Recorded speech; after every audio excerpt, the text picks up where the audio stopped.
Integrating breathwork into psychotherapy. Hello, I'm Jim Morningstar. As a clinical psychologist who has been integrating breathwork into psychotherapy sessions since 1976, I've encountered many and varied lessons along the way. I will share in this session the breadth and scope of what breathwork can contribute to what types of clients under what types of circumstances, the benefits and contraindications of slower than normal and faster than normal breathing, the research delineating the neurological effects of each breathing technique, the main principles which I have derived for having breathwork in psychotherapy be safe, engaging, and effective beyond what a cognitive approach alone can achieve. As the co-director of the Global Professional Breathwork Alliance, I'll also discuss the ethics of working with non-ordinary states of consciousness in psychotherapy.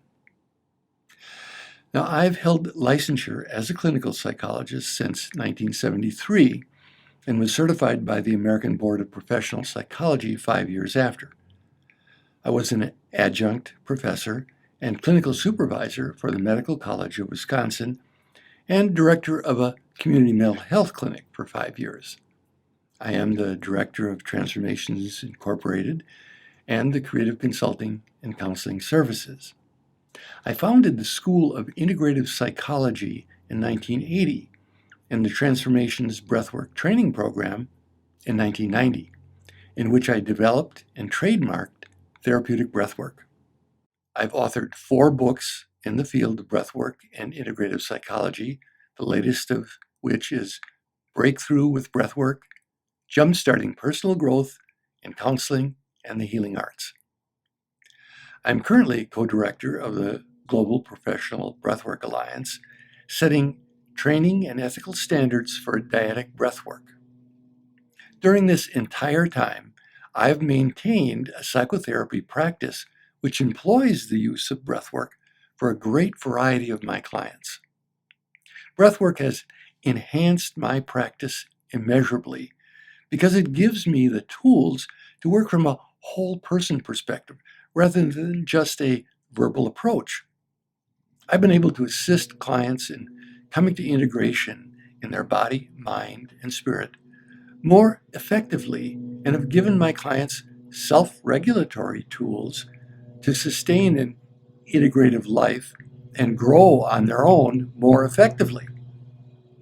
I do not use formal breathwork techniques with every client, but sitting in a room together in any therapeutic setting, the helper and client are each inhaling and exhaling 1 million particles with every breath and sharing their co-created atmosphere on a molecular level. As research has shown, they are also transmitting radiant frequencies from their heart and brain centers that overlap and interact on an energetic level. Non-verbally, they are communicating a myriad of signals through body posture and movement that they instinctively interpret and react to. Verbally, they convey information about their history, behaviors, beliefs, expectations, and aspirations that influence one another. Their contractual agreement is for the therapist to assist the client in increasing his or her functionality and satisfaction. Now, with all these levels of interaction, what does the therapist focus on? And how does the therapist intervene in the most useful ways? I believe the breath holds an obvious and overlooked key that is literally right under our noses. In any helping interaction, a rapport has to be established for a useful contract to be established and results achieved.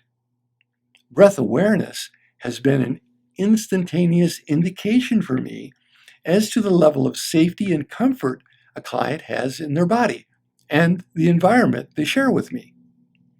My breathing and body posture shifts with the meeting of any new person. Now, this is something that happens with all of us. If I am conscious of my interaction, I can immediately begin putting myself and the other person at ease and establishing rapport. If I unconsciously mimic or amplify the fear they are signaling, putting myself and the client in a defensive posture, I've set up impediments to our rapport from the start.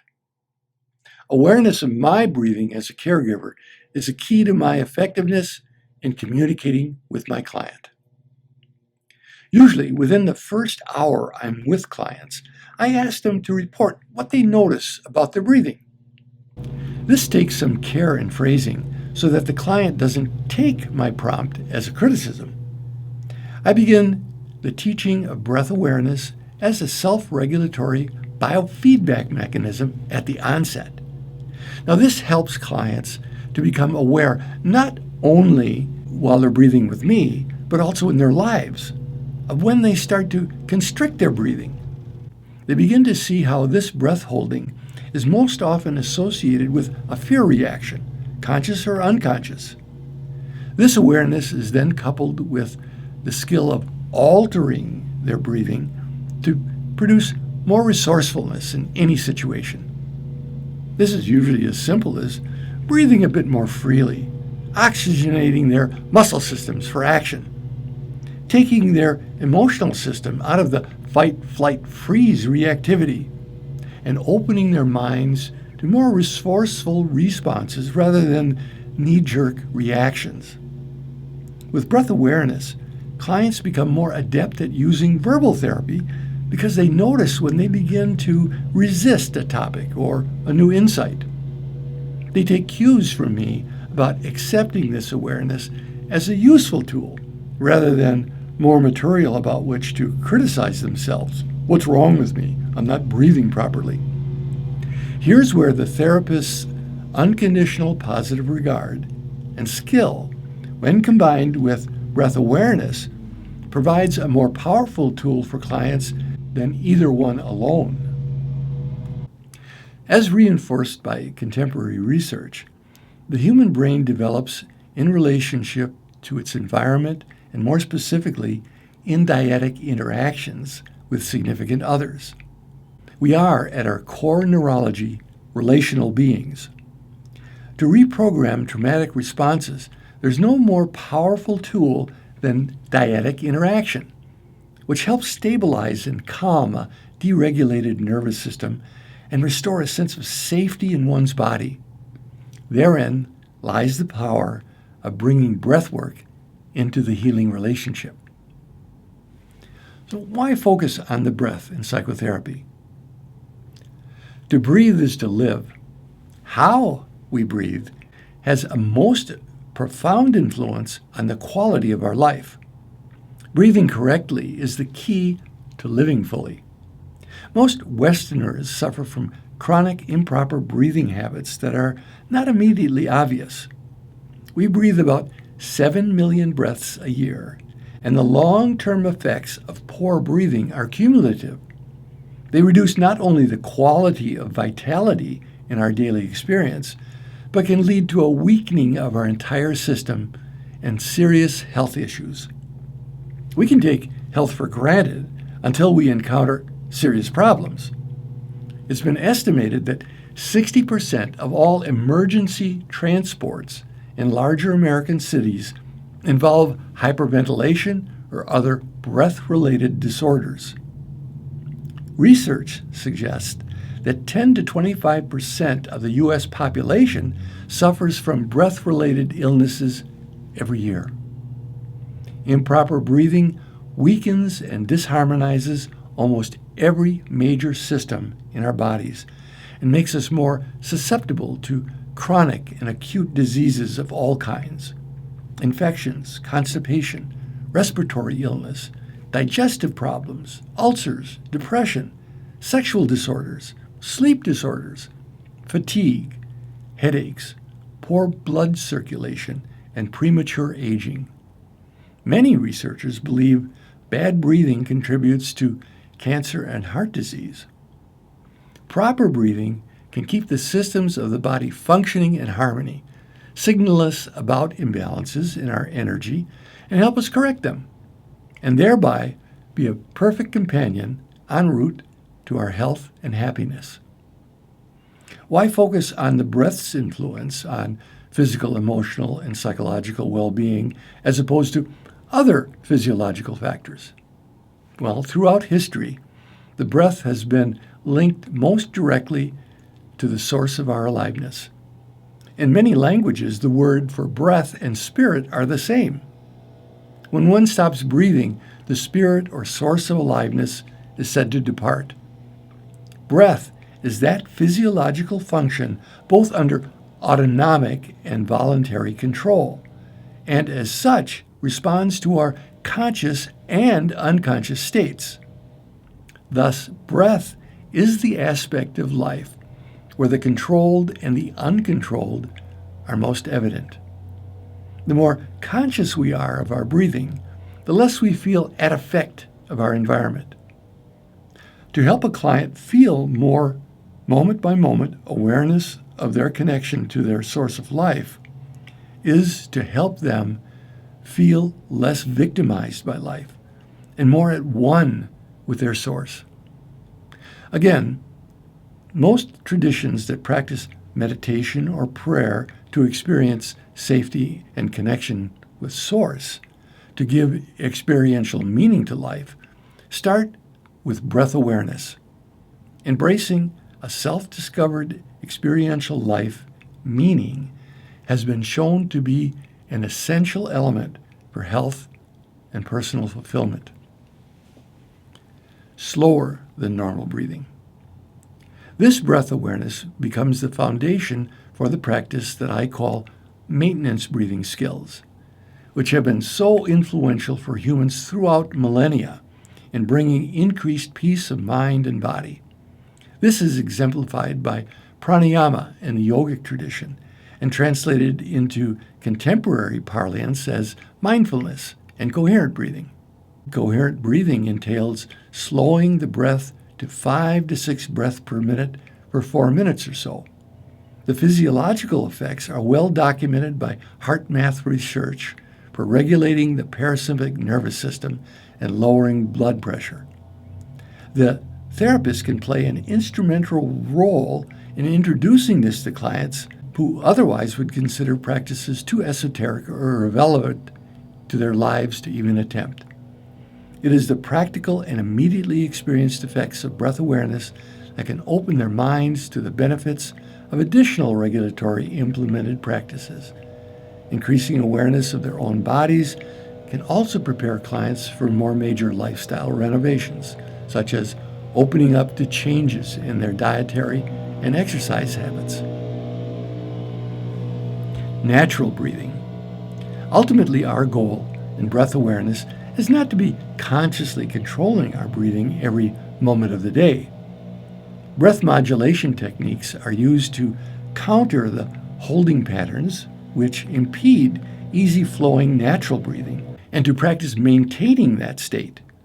Breath awareness simply makes us more conscious of when the breath is not flowing easy and naturally, so we can pay attention and address the signs of distress and deal with what needs to be dealt with and release what doesn't. I tell my clients when we engage in breath modulation techniques that the goal is not to look for trouble, but to experience the joy of natural breathing and being alive. If anything within my body or mind objects to my feeling in the flow, it will make itself obvious, and then we'll deal with it. Faster than normal breathing and trauma recovery.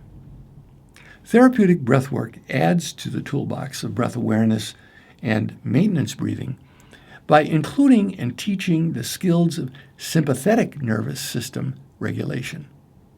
Through increasing the normal breathing rhythm in a safe, supportive setting for the purpose of harmonizing the emotional system, past traumas and emotional blockages can be relieved more directly than through years of beating around the bush in conventional therapy.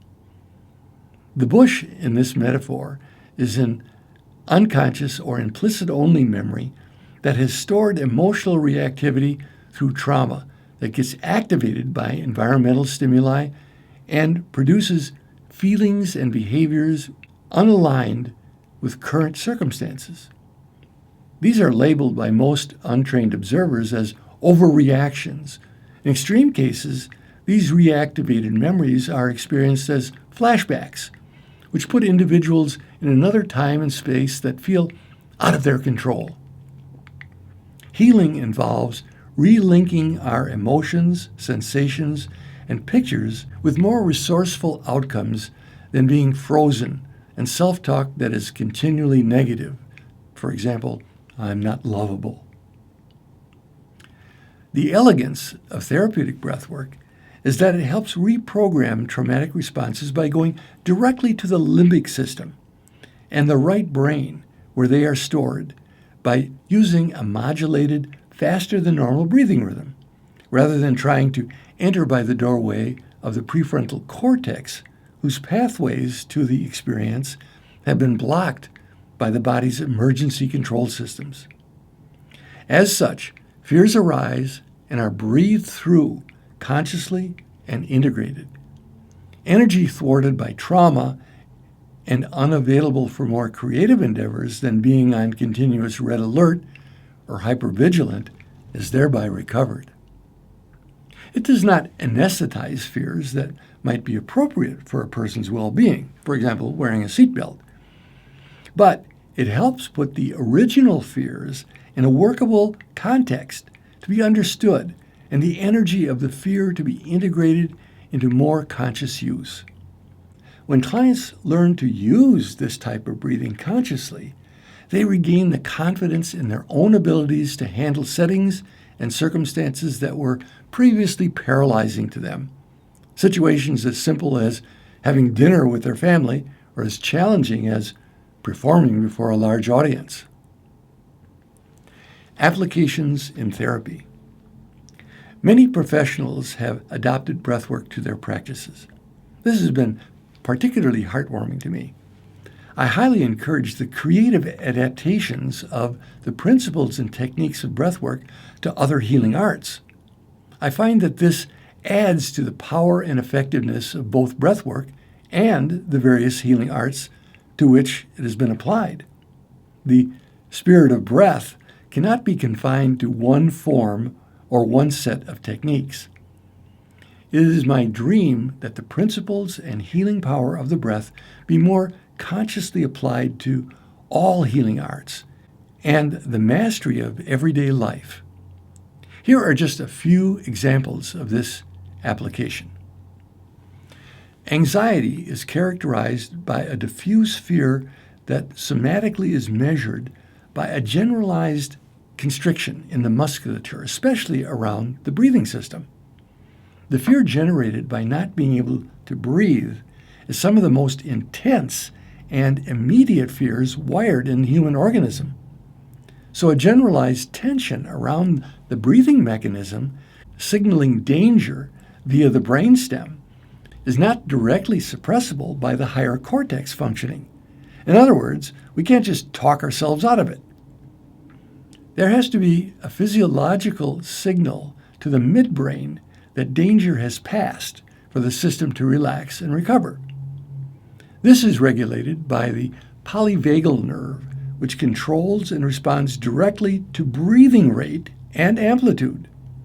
Regulating one's breathing also changes the chemical composition of the blood and sends inhibitory messages to the brain regarding the fear response.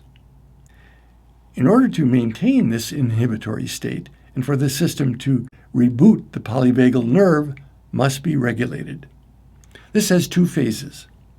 The first is the breakthrough of the sympathetic emergency reaction, which can be accomplished with adaptive, faster than normal breathing and sympathetic system regulation. The second phase requires ongoing maintenance, which can be accomplished through periods of slower than normal breathing. Now, this often takes a number of cycles of coaching for an individual to learn self-regulation, dependent on the severity of the original holding patterns or trauma. The anxious person's breathing is marked by shorter, shallower breathing. Restriction could come from holding in the abdominal area and a concentration of breath in the upper chest, with the clavicles moving upwards on the inhale, or the opposite of frozenness in the chest and reverse breathing, that is, the belly going in on the inhale and out on the exhale. Their experience of diffuse fear is not just in their head. Even if it started with a psychological fear, the body's resultant constriction is to avoid a real or imagined harm. This puts the organism in a vigilant, ready for fight or flight posture that reduces breathing and reinforces the experience of imminent danger that can become habitual and self-perpetuating. There are a variety of these holding patterns that develop in the early life and predispose individuals to an anxiety-prone existence. A more thorough examination of the 6 major themes and breathing styles developed in early life can be viewed in Breakthrough with Breathwork. Lauren is a 23-year-old single woman who has experienced anxiety since she was 6 years old and her parents divorced. Her breath holding and perfectionistic attempts to control her environment peaked when she moved away from home to attend college. She was paired with a roommate from another culture whose standards of cleanliness and order were far less strict than hers.